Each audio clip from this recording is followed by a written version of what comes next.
Japan couldn't believe how one U.S. sub sank 5 warships in 4 days. The Navy was stunned. December 1st, 1943. The Philippine Sea was flat, gray, and cold under the early morning sky. The water stretched for miles with only the occasional ripple, and the horizon was a faint line against the pale light. For anyone on the surface, it seemed like a normal day at sea.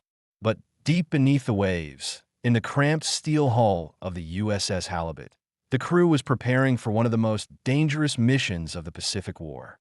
Lieutenant David Hale, 26, was the submarine's torpedo officer. He grew up on a farm in Wisconsin and had joined the Navy in 1938, drawn to the sea and a sense of duty.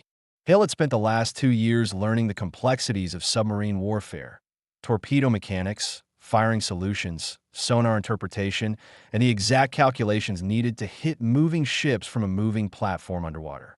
He was precise, methodical, and disciplined. His task aboard the Halibut was to calculate firing angles, monitor torpedo readiness, and ensure that each shot had the maximum chance of success. Mistakes in his calculations could mean the loss of the submarine and its crew. Captain Morgan, in his early 40s, was the commanding officer. He had served on multiple submarines before being assigned to the Halibut. Morgan had a reputation for being calm under pressure, decisive, and highly observant. He understood the risks of sending a damaged submarine into contested waters, but he also recognized the strategic opportunity. Japanese supply convoys running between the Philippines and Japan were critical for the Imperial Navy, and intercepting them could delay reinforcements and supplies, possibly altering the course of the war in that region. The Halibut herself was no longer at peak condition. She had survived 2 previous patrols, leaving her with dents, worn engines, and damaged hull plating. Some in the Navy argued that she should be pulled from frontline service. Despite her condition, she was one of the few submarines in the area ready to take on a patrol of this scale. The crew, hardened by previous engagements, trusted the vessel because they had survived together before, even when the odds were against them. The submarine was traveling silently, just below periscope depth, waiting for the first signs of enemy traffic. The interior was narrow and tense. Every metal surface vibrated with the faint hum of engines. Every corridor smelled of oil, sweat, and sea. The crew had been awake for hours, monitoring sonar, checking equipment, and plotting positions. Every man knew that even a single mistake could expose them to depth charges or gunfire. Hale leaned over the plotting table, tracing possible convoy routes on a worn paper chart. He had studied intelligence reports indicating that a heavily escorted convoy was expected to pass through this sector. These convoys carried troops, ammunition, and supplies. Intercepting them would not only sink ships, but could delay critical resources for Japanese forces across the Pacific. Hale's responsibility was to predict the convoy's path, calculate the torpedo firing angles, and be ready for rapid deployment at a moment's notice. The sonar operator, Petty Officer Jenkins, a 23-year-old from California, suddenly broke the silence. He reported faint mechanical noises, propellers cutting through the water. The readings suggested a destroyer moving at moderate speed, likely part of the convoy escort. The captain and officers moved quickly to review the data. This was the first enemy contact of the patrol, and the submarine had to remain undetected while evaluating the target. Captain Morgan examined the plotting lines and gave orders. Position the boat for intercept. Keep all systems ready, but do not engage until I confirm the attack solution. Morgan's role was to oversee the entire operation, make critical decisions, and maintain the balance between aggression and survival. Every move he made could determine whether the Halibut successfully sank enemy vessels or became a sitting target. As the submarine adjusted its depth and heading, Hale double-checked the calculations for torpedo range, speed, and angle on the plotting table. He communicated with the fire control team, verifying that all tubes were ready. The crew moved efficiently, trained through hours of drills and real patrol experience. Every man understood their role. Sonar operators detect and track, torpedo officers calculate, engineers maintain depth and power, and the captain directs the overall strategy. There was no room for hesitation. The crew waited, listening for changes in the sonar feed and watching the periscope carefully. Hale felt the familiar tension in his chest, a mix of anticipation, responsibility, and the awareness of risk. If the destroyer detected them first, it could call for reinforcements and drop depth charges that could crush the submarine. But if they acted correctly, the first strike could cripple the enemy convoy before it even knew what had happened. The submarine drifted silently, waiting for the precise moment to engage. Every crew member was focused, aware that this patrol could define their survival and the impact of their mission. The Halibut was a damaged, aging vessel, but under Morgan's command and with Hale's calculations, it had the potential to strike effectively. This was the beginning of a 4-day operation that would test the crew's skill, courage, and endurance, and ultimately turn the Halibut into one of the most successful submarines of the war. The morning of December 20th, 1944 unfolded quietly inside the USS Greytail. The submarine moved at a slow, steady pace beneath a layer of rolling swells. Most of the crew had settled into the routine that came after long hours of submergence. Simple tasks repeated without complaint, eyes and ears always alert. Chief Sonar Man Elias Ward sat at his station, headphones pressed tight.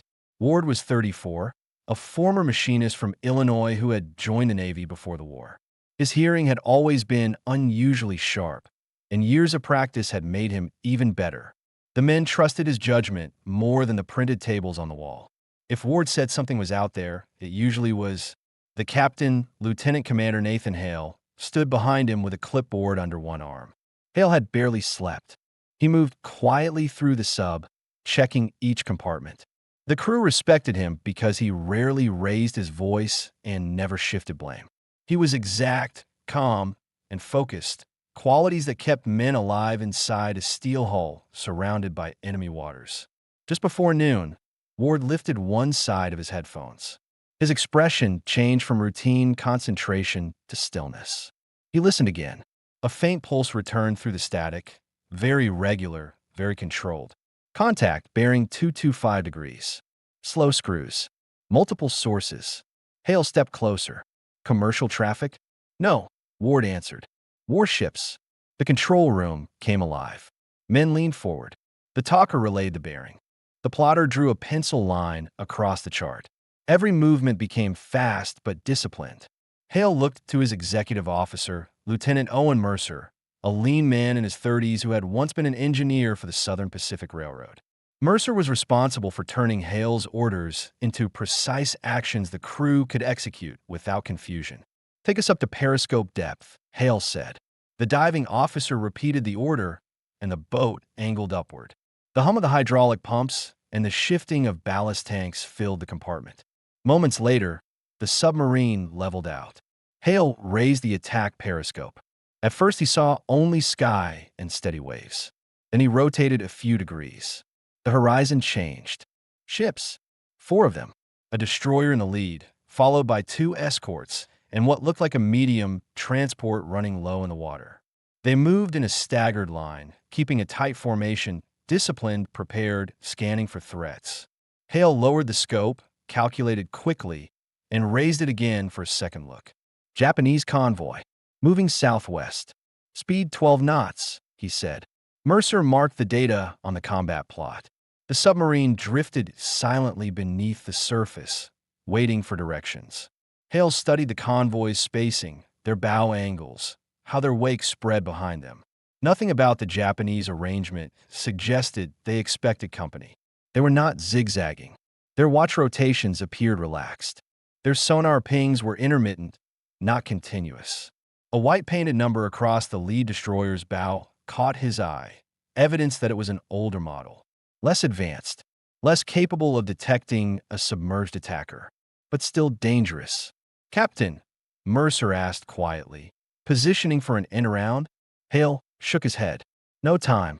They'll reach shallows by dusk. We strike now."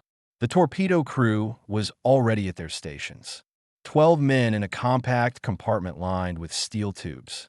They checked firing pins, air flasks, gyros, and compressed air lines. The compartment smelled faintly of machine oil and stale air. In the control room, tension built, but nobody said anything unnecessary. Hale gave his instructions clearly. Set up for bow tubes 1 through 4. Target, lead destroyer. Spread pattern, depth 8 feet. Mercer confirmed each detail. The plotter's updated range and bearing every 10 seconds. Ward listened through the headphones. The destroyer's screws grew louder, fast, sharp, confident.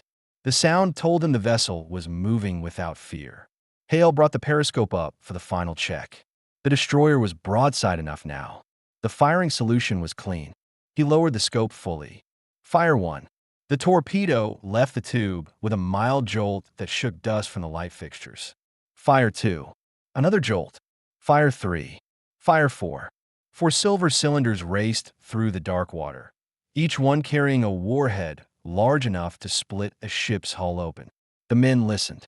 No one moved. No one breathed deeply. 30 seconds passed, then 40, then a minute. Ward suddenly heard a shift in the destroyer's propeller rhythm, sharp acceleration. The sound of a siren faintly carried through the water. They had been spotted. Then the ocean vibrated. A low-pressure thump rolled through the hull, distant but unmistakable. One torpedo hit. A second explosion followed 6 seconds later, stronger. One of the crew whispered under his breath. Another clenched his fists. Someone exhaled loudly, then caught himself. Hale didn't move. He waited for the last 2 impacts. They never came. Mercer checked the clock. 2 confirmed hits, Captain. Ward listened again. The destroyer's screws were gone. Completely. But the other Japanese ships were accelerating, turning hard. Mercer spoke low. They're reacting quickly. Hale watched the plot building on the chart, the escort ships converging like 2 blades closing on a point. They know where we are, he said. Take us down. Rig for depth charges. The submarine angled sharply downward. The air grew heavier. The lights dimmed slightly as electrical loads shifted.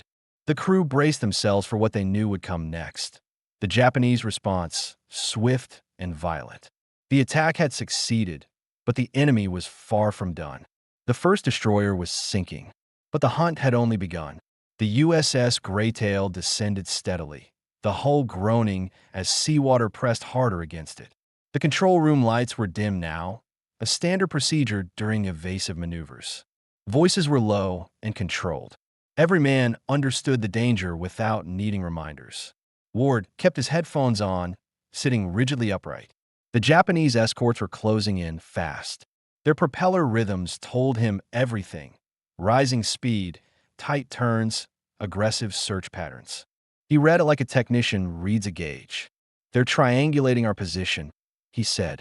2 ships coming from starboard, 1 circling wide to port. Hale nodded. He remained near the plot, keeping track of enemy movements through Ward's updates and the clock.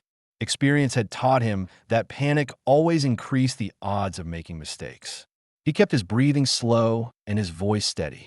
Take us to 220 feet, he ordered. Angle 10 degrees down.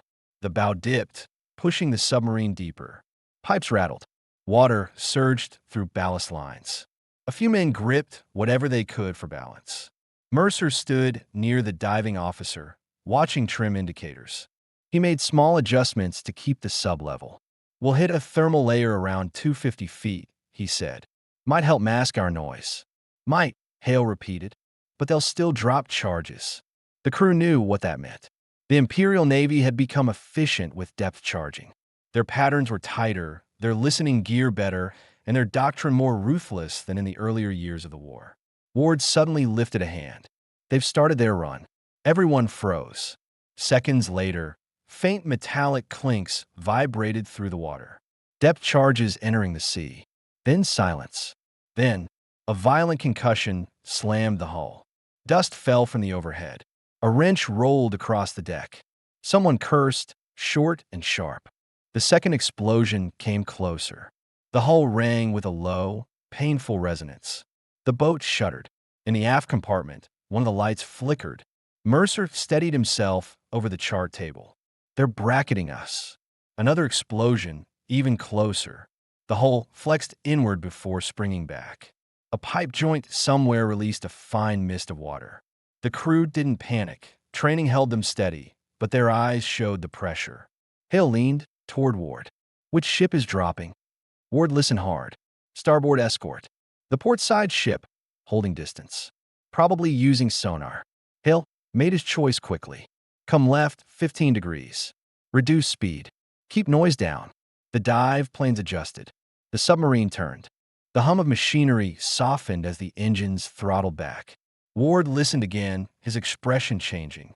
They're correcting, shifting their search pattern to match our turn. Hale expected that. The Japanese crews were experienced. Maintain course, he said. More clinks enter the water. Another series of charges. The first exploded above and behind the submarine, rocking it sharply. Men reached out to steady themselves. Someone in the aft section shouted that a valve seal had cracked. Water was spraying onto the deck. Mercer relayed the information calmly. Damage control teams moved at once. The second explosion hammered the hull's starboard side. The lights flickered again. A gauge near the battery well popped and shattered. Ward winced as the sound blasted through his headset. One more pass coming. Hale checked the depth gauge. They were nearing the thermal layer, an area where temperature changes could distort sonar readings. Level off at 250 feet, he ordered. Hold position. The submarine glided into the layer. Ward listened. At first, the escort's propeller noise was sharp and clear.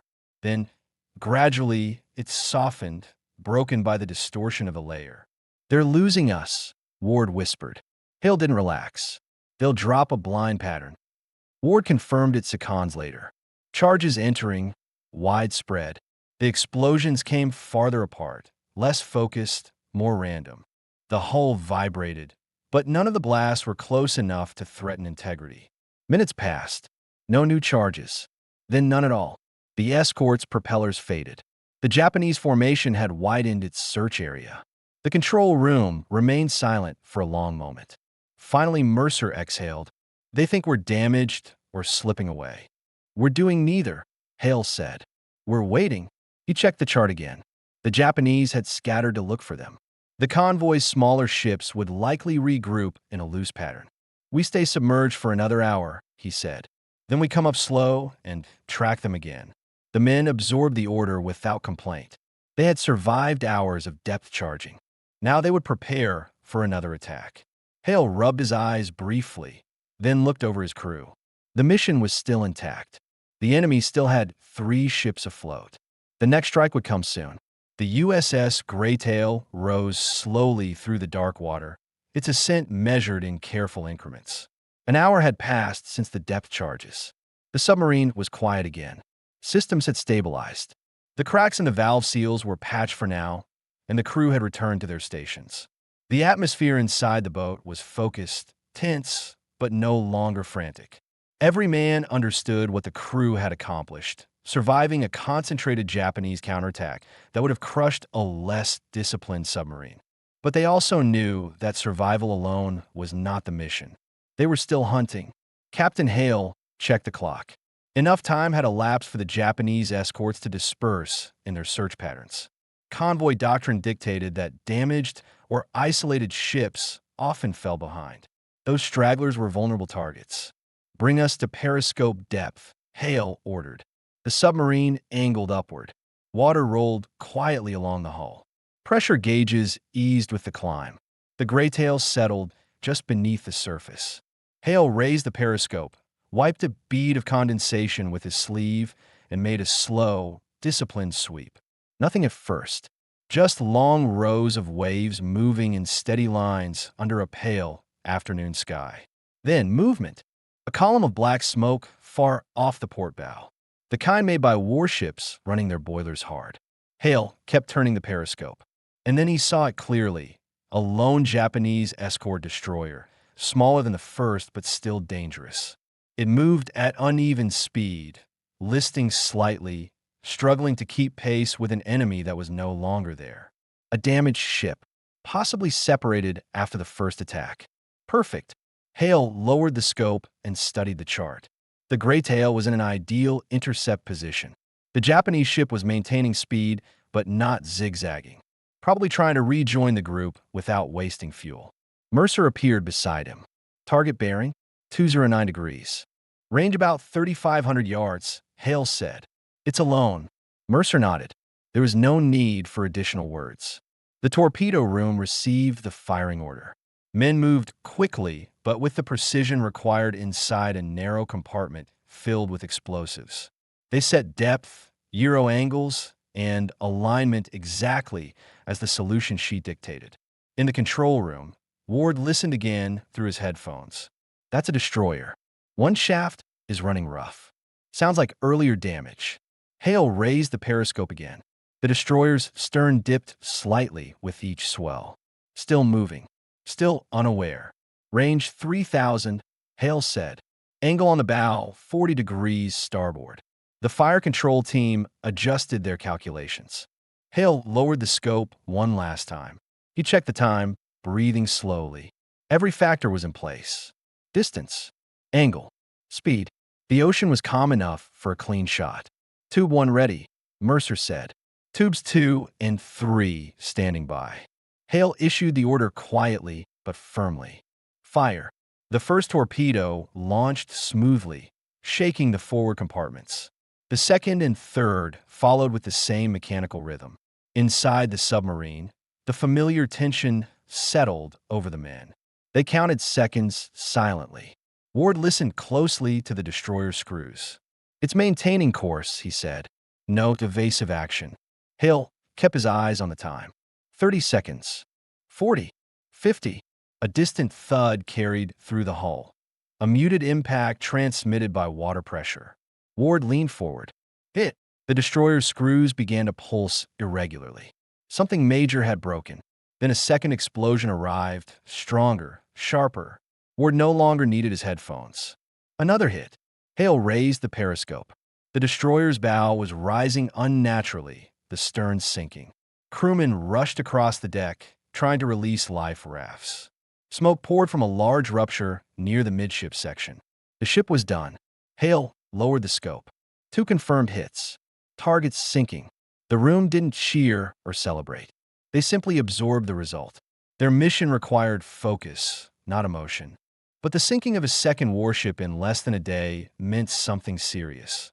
The Japanese convoy was now weakened, disorganized, and far less capable of defending itself. Plot their likely regroup points, Hale ordered. We'll track the rest. Mercer unfolded a second chart, marking predicted courses. They'll try to reassemble west of Mindoro Strait. If they think we're gone, they'll slow down. Hale considered it. We stay submerged until dusk. Then we continue the pursuit.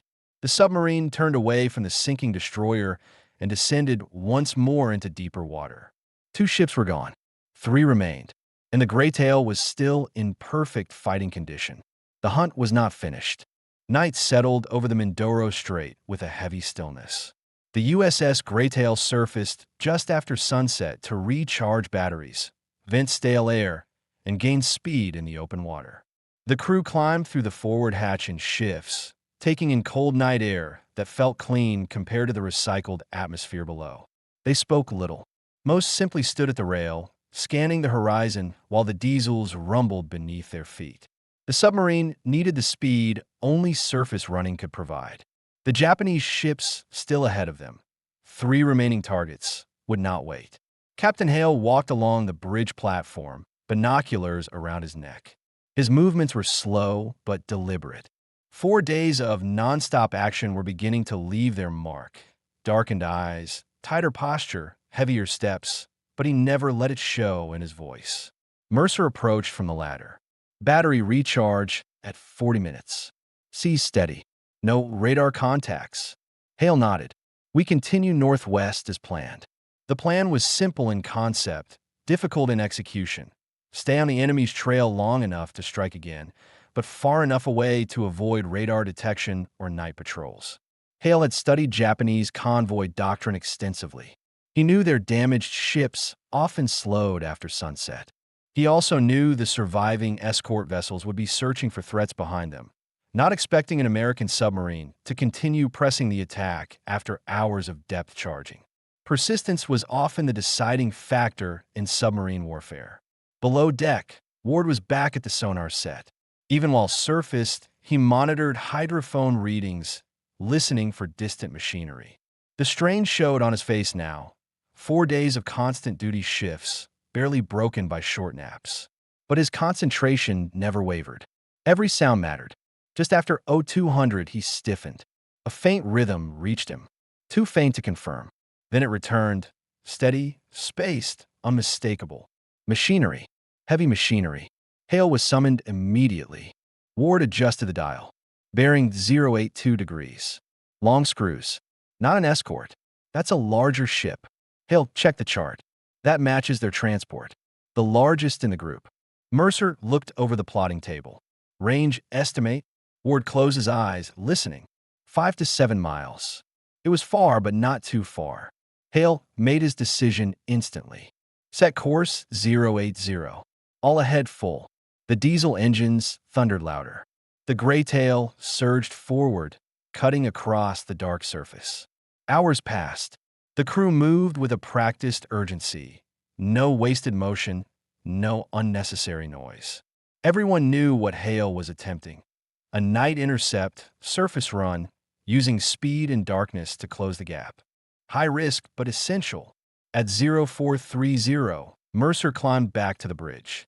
Radar contact. Single return. Bearing 085. Hale lifted his binoculars. Dawn was beginning to lighten the horizon. The sky was still dark blue, but the first hints of day were approaching. A small silhouette appeared far ahead, barely visible against the rolling waves. A Japanese transport, large enough to carry supplies, equipment, or even troops. Hale kept watching. No escorts in sight. They had found another straggler. Dive the boat, Hale ordered. Standard procedure. Torpedoes ready. The submarine slipped beneath the surface, transitioning back into silent running. The men moved to combat positions with the precision of a crew that had done this many times before, but rarely under this level of fatigue. The target was now closing. Ward listened again. Speed 9 knots. Steady. Mercer calculated quickly on the chart. We can intercept at a 45-degree angle. Hale raised the periscope once. The target was large, slow, and empty of any visible defense. Smoke trailed lazily from its stack. A few crewmen walked across the deck, unaware of the threat creeping toward them.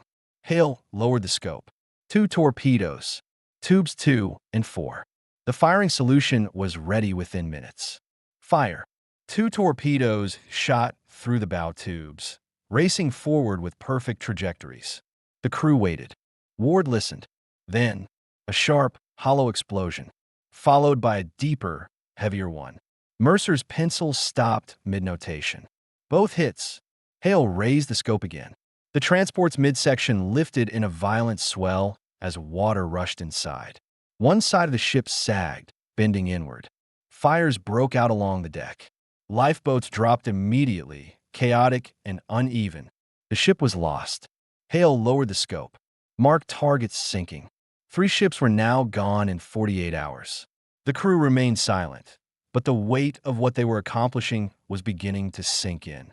No American submarine in their area had logged results like this in such a short window, and Hale knew the opportunity wasn't finished. Mercer studied the chart again. If the remaining escorts regrouped, they'll reach the western corridor by tomorrow. They won't expect us to keep chasing. Hale nodded. We will. He turned to the men around him. We're staying on them. Prepare for another intercept. For days into the patrol, exhaustion had become a constant companion. Eyes were red. Hands trembled occasionally from lack of sleep. But no one suggested slowing down. They had come this far, and the last 2 Japanese ships were still somewhere ahead, running, regrouping, or searching for protection that would never arrive in time. The hunt continued. The morning of December 22nd, 1944 began with low clouds and uneven seas. The USS Greytail ran submerged at 90 feet, maintaining a slow, deliberate course along the projected path of the last 2 Japanese ships. The submarine had been in pursuit for nearly 4 straight days, longer than most aggressive actions of the Pacific submarine campaign. Fatigue was now visible on every face. Even Ward, whose concentration never seemed to falter, rubbed his eyes more often and flexed his jaw to stay alert. Mercer moved slower between stations, double-checking data because he no longer trusted his own automatic instincts. Meanwhile, Captain Hale kept his focus by pacing the narrow length of the control room in measured steps. The submarine had become quieter, heavier. Not because the machinery changed, but because the men did. Just before 0900, Ward lifted his headphones. I have movement. Single contact. Bearing 061. The room came to life again. Hale stepped forward. Warship. Ward listened carefully. Yes, that's an escort. Light destroyer or subchaser. Running steady. Not in a hurry. Mercer leaned over the chart. If it's calm, they're either regrouping or covering a retreat. That meant the remaining Japanese warships weren't fleeing. They were waiting, possibly guarding a damaged ship or holding a defensive position. Hale ordered the submarine to rise to periscope depth. The control room shifted into silent readiness as the sub angled upward. Hydroplanes adjusted. Ballast tanks hissed faintly. Hale raised the periscope. Gray horizon. Long flat strips of water. No ships. He rotated a few degrees. Then he stopped. A Japanese escort destroyer sat dead in the water, engines off. Smoke drifted lazily from the rear stack, meaning repairs were underway. Crewmen were visible on the main deck, moving with a purpose but not with urgency. Something else was behind it. Hale adjusted the focus. A second ship, larger, hung farther back, barely moving. It looked like a small cargo vessel or tender, operating with minimal power. The ship listed slightly to port, showing signs of damage or mechanical problems. The two ships were holding position together, roughly 1,000 yards apart. A weak formation, but not careless. The escort destroyer was positioned to cover the vulnerable ship. Classic defensive posture. Hale lowered the scope and studied the chart. The geography of the strait gave the Japanese little room to maneuver, but it also left the submarine with limited angles of attack. Approaching from the wrong side risked being flushed into shallow water. Approaching too directly risked detection before firing. Options. Hale asked quietly. Mercer ran his hand along the edge of the chart. If we target the escort first, we'll take fire from the cargo ship's deck guns. They have limited range, but enough to track us if we surface. We won't surface, Hale replied. If we go for the cargo ship first, Mercer continued, the escort will close fast. They're drifting now, but their engines can be ready within minutes. Hale considered all of it, the geography, the enemy positions, the limitations in the Greytail's remaining torpedo supply. They had 6 torpedoes left in total. Enough for 2 engagements, maybe 3, if everything went perfectly. Escort first, Hale decided. We eliminate the threat, then move on the second target. Mercer agreed. Ideal firing position will be his starboard approach. Hale raised the periscope again. The escort destroyer still sat motionless. No sonar pings. No zigzagging.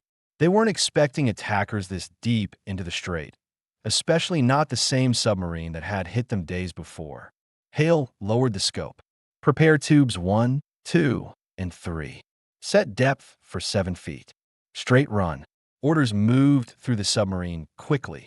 Men in the torpedo room worked with renewed energy, aligning gyros, checking seals, and confirming firing parameters. Ward listened again. Escort's engines still cold. No changes in screw pattern. Everything was perfect, too perfect. Hale didn't trust luck, but he respected opportunity. He raised the periscope one final time. The escort destroyer filled the lens, broadside and vulnerable. Men stood near the rail, smoking or carrying tools. None of them looked outward. Hale lowered the scope. Fire 1. The submarine shuddered lightly. Fire 2. Another launch. Fire 3. 3 torpedoes moved steadily toward the destroyer. In the control room, no one spoke. Everett was on ward. He listened. 30 seconds. 40. Then, a harsh metallic blast rolled through the submarine. Ward recognized the sound instantly. Hit. A second explosion followed almost immediately. Second hit. Hale raised the periscope. The escort destroyer was engulfed in fire and debris. The midsection had ruptured. Water poured inside. The ship began to tilt, stern rising as the bow sank. The Japanese crew moved frantically now, launching rafts, cutting ropes, shouting orders. The ship was beyond saving. Hale lowered the scope. Marked target sunk. But before anyone could speak again, Ward tensed. Second contact accelerating, he said. Cargo ship increasing speed. Turning east. They're trying to escape. Hale moved back to the chart table. They won't get far, he said. We stay submerged. Prepare for intercept. The Japanese had lost their last protector. The final ship was trying to flee the strait, and the Greytail still had torpedoes in the tubes. The hunt was entering its final stage. The Japanese cargo ship ran east at full speed, pushing its engines far harder than they were designed to run. Smoke poured in erratic bursts from its stack, and the bow cut through the waves unevenly. It was damaged, desperate, and entirely alone. Inside the USS Greytail, the tension rose again. Not the frantic tension of the earlier depth charge ordeal, but the focused concentration of the final task. The crew had been awake far too long. Muscles shook from exhaustion. Coffee no longer energized. It only kept their hands from slowing down. But nobody considered quitting. 4 days of pursuit had led to this moment. Hale, standing with both hands on the periscope handles, had no intention of letting the last ship escape. Range? Hale asked without turning. Ward listened. Approximately 2,700 yards. Speed 10 knots. Course 105 degrees.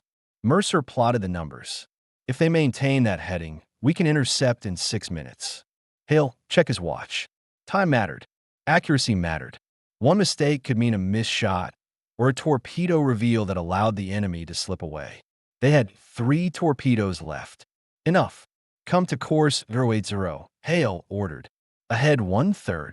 The submarine slid silently through the water, each adjustment precise. The machinery was tired too, bearings warm, oil pumps humming with a metallic vibration, but still reliable. Ward tilted his head toward the sound receiver again. Target speed decreasing.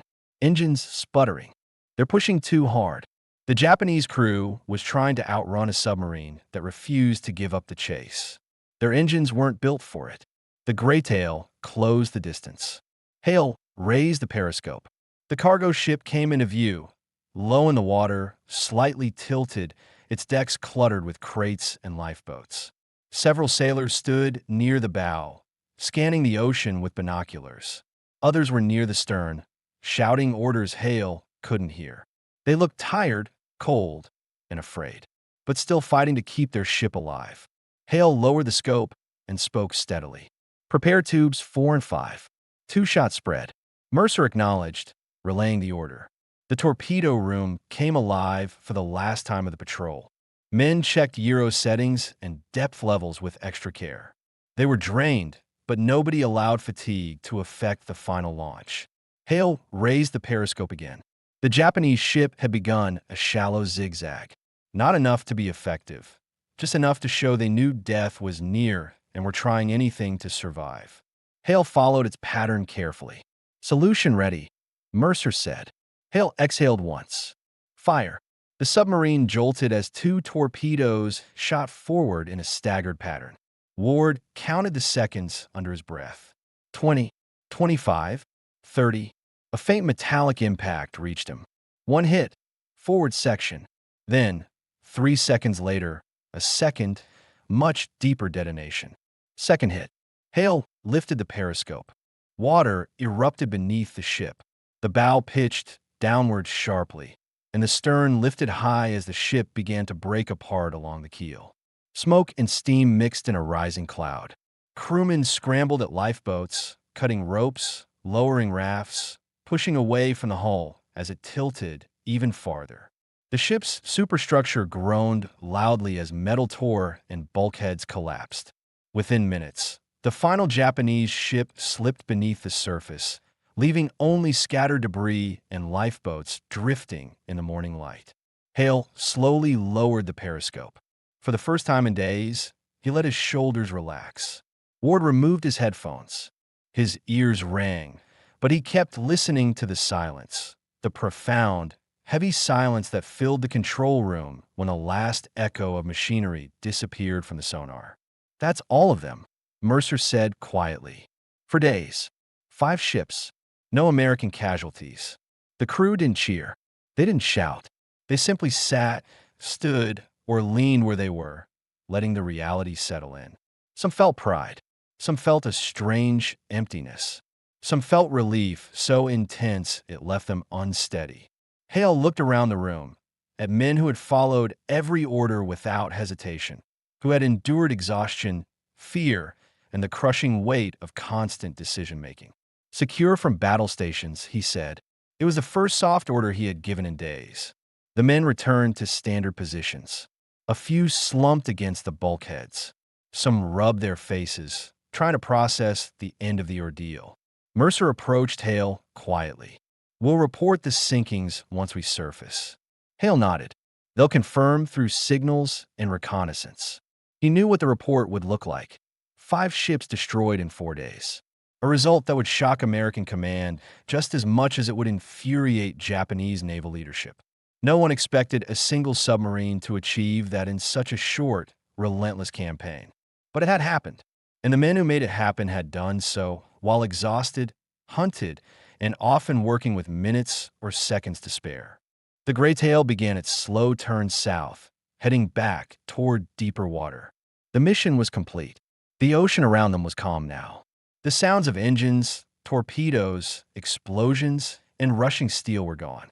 In their place was only the steady hum of the submarine and the faint creak of the hull adjusting to new depth. For the first time in nearly a week, Hale closed his eyes for a moment. The war would continue. More missions would follow. But this patrol, this 4-day gauntlet through the Mindoro Strait, would remain with them long after they left these waters. History would remember the tonnage, the dates the ships sunk. But the men would remember the silence that followed the last explosion, when the ocean finally stopped fighting back. And in that silence, the full weight of what they had done became clear.